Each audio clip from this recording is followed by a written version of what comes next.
بسم الله الرحمن الرحيم الحمد لله رب العالمين والعاقبة للمتقين ولا عدوان إلا على الظالمين وأشهد أن لا إله إلا الله وحده لا شريك له الملك الحق المبين وأشهد أن محمدا عبده ورسوله خاتم النبيين وإمام المرسلين عليه وعلى آله وأصحابه وأتباعه أفضل الصلاة وأتم التسليم.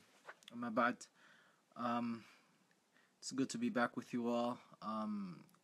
I'd like to continue what we began with, the du'as of the prophets. And in the past couple of videos, we discussed the du'a of Adam alayhi salam, and last week the du'a of Nuh alayhi salam. And today I'd like to discuss one of the du'as of our beloved prophet, Abu al-Anbiya, Ibrahim alayhi salam. And Ibrahim alayhi salatu wasalam had many du'as, not just one.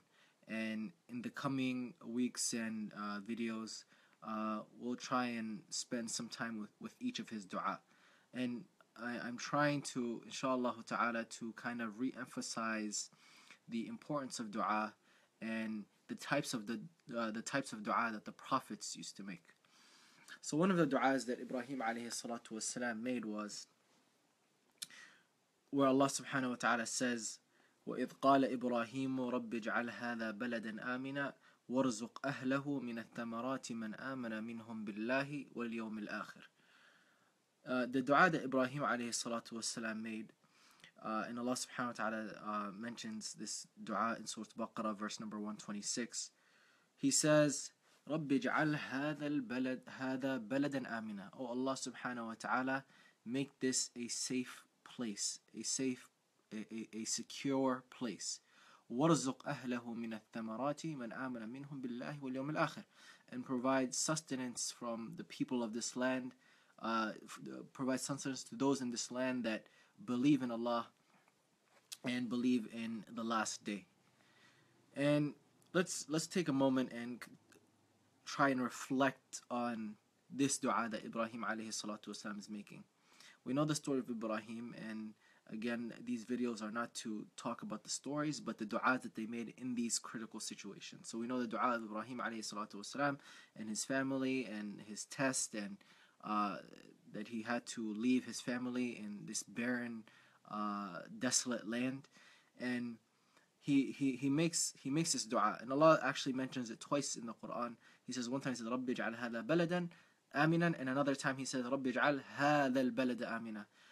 And this actually, just from a linguistic perspective, one time Allah subhanahu, he's making this dua before he built the Kaaba and before he really knew what this land was, right? And when he's making the other dua where he refers to this haram area, the Mecca, as this al-balad, he refers to it with a definite noun. It's after he had built the Kaaba and he'd gotten very well acquainted with this land. So Ibrahim alayhi salatu wasalam asks for two things in his dua. He asks for security, safety, and he asks for sustenance.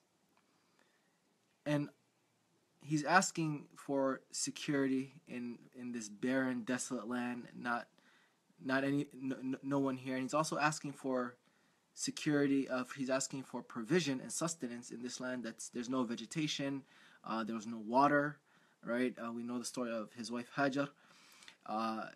There's nothing. So he makes dua for these two things.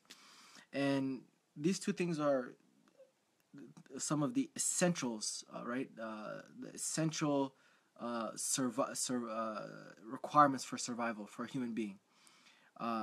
You have the basic, physiological requirements, and then you have safety, good health, and all these things.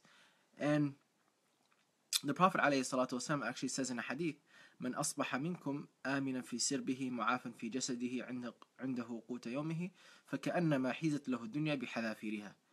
That a person who wakes up and his family is safe and he has enough to eat and he's healthy, it's as if he's been given the entire world. And what Ibrahim alayhi salatu wasalam is doing is he's not neglecting to make dua for even the most basic human needs, the most essential, basic human needs.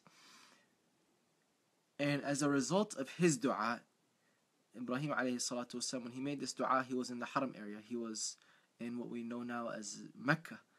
And you look at it, you look at it hundreds and thousands of years later, and you see how Allah subhanahu wa ta'ala has answered his dua, making that Haram, Mecca, one of the most safest places in the world.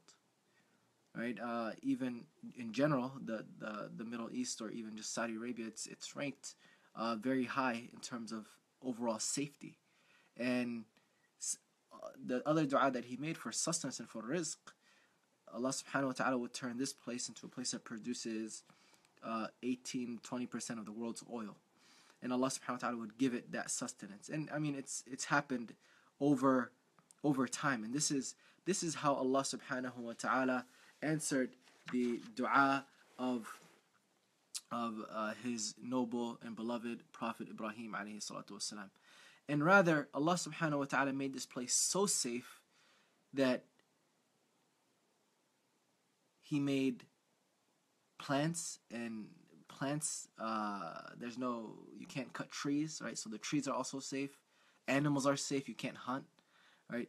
All of these things became part of the dua of safety that Ibrahim alayhi salatu wasalam would make. And not only this, right? Even a step further, for this sacred area, the dua that Ibrahim alayhi salatu wasalam made for this sacred area, for a person cannot even think, as Ibn Mas'ud says, a person cannot even think about doing evil. Ibn Mas'ud says a person can be in Yemen, in Aden, right? And if that person even thinks about doing evil in Mecca, in that Haram area, Allah subhanahu wa ta'ala will punish him severely. Allah subhanahu wa ta'ala made this a sacred place all because of the dua of Ibrahim alayhi salatu wasalam, for this place to be a place of safety and for a place of sustenance. And we know a lot of people earn and gain their sustenance from being in Mecca, even during the days of Hajj. Allah subhanahu wa ta'ala says, لِيَشْهَدُوا مَنَافِعَ لَهُمْ وَيَذْكُرُوا اسْمَ اللَّهِ فِي أَيَّامٍ مَعْلُومَاتٍ. A lot of people benefit and earn and profit and from being in that Haram area. So I'll close by saying and reminding myself and all of you that never forget to make dua for the simple things, the very simple things, the essentials of human life, the essentials of human survival, food, sustenance, safety, shelter, all of these things that we may take for granted. And you may look around one day and realize, I'm not so safe anymore. You might not feel safe anymore. And it's time to go back to the dua of Ibrahim alayhi salatu wasalam. Raise your hands and ask Allah subhanahu wa ta'ala to make where you are baladan amina, to make it a safe place, a safe space. I ask Allah subhanahu wa ta'ala to protect us all, and I ask Allah subhanahu wa ta'ala to provide for all of us wherever we may be. والله سبحانه وتعالى أعلم وصلى الله على نبينا محمد وعلى آله وصحبه وسلم تسليما كثيرا. Until next time.